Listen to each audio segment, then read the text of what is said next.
Hello everyone, you're welcome to my class. Today's problem on the board is the length of a piece of a stick is 1.75 meter. Full stop.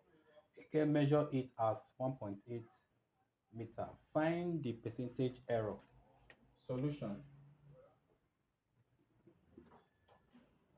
Now the first thing to do is to find the difference between the two measurements. So the original length is 1.75, while the one they get measured is 1.8. So the difference will now be 1.8 meter minus 1.7 meter. The difference will be 0.05. Now after we have done that, so we now say 0.05 over 1.75, then times what? 100.